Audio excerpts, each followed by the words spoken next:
not knowing. Not to know the things you ought to know is folly. To know that there are some things you cannot know is wisdom. The wise recognize the limits of their knowledge. The foolish think they know everything. Chapter 71 of the Tao Te Ching.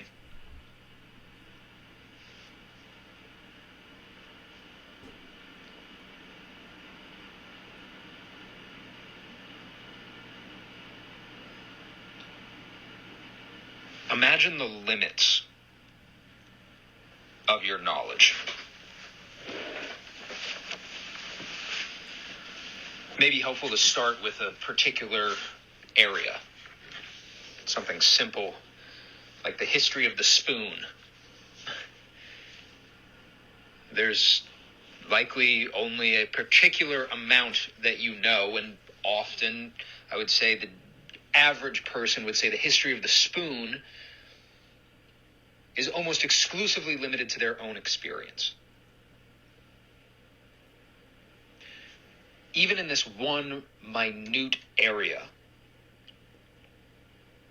the scope of our knowledge is a microscopic part of all of the knowledge that there is about spoons. And of course, this is a little bit of a tongue-in-cheek reference because this applies to every single area of knowledge that we have, even about our own lives, about the places we live, about the people who we spend time with, even about ourselves.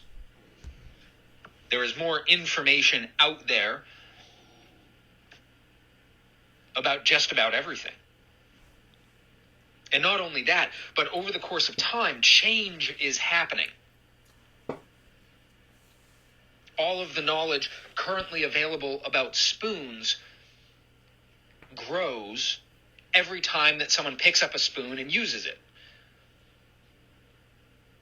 There's new knowledge about the way that a spoon has been used, the times that it's been used, the people who have used a spoon, again, tongue-in-cheek a little bit, but to point out, even with something very, very simple, there's always going to be things that we don't understand, eroding what we know through change.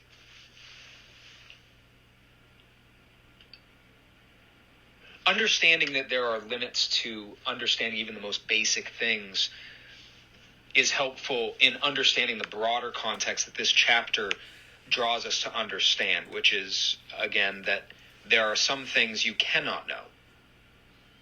And in fact, what Lao Tzu says in this chapter is that understanding this, accepting this, recognizing this in your own life is wisdom.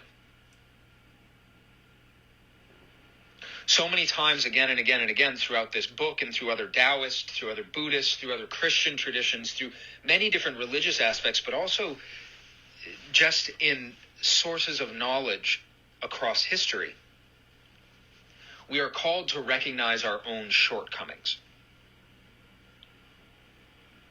Because like there is a limit to what we can know, there is a limit to what we can do.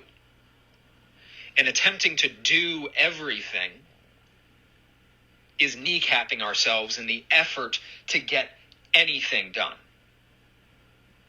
If we're trying to do everything, we're going to be inefficient. There's only so many hours in the day. There's only so many resources. There's only so many people. We live in a finite universe, and far from being a distressing idea, if we can come to peace with that, we can have a greater impact than we would otherwise. We live in a world of distractions. Every single time that we turn around, we're being fed an ad or a narrative about what we should care about. The more important question to ask is, what do you care about? What do you have the ability to impact and change? How can you define better in your own life and tangibly bring that into reality? These are the things that you ought to know. And to not know them is a tremendous missed opportunity, and what Lao Tzu says is a folly.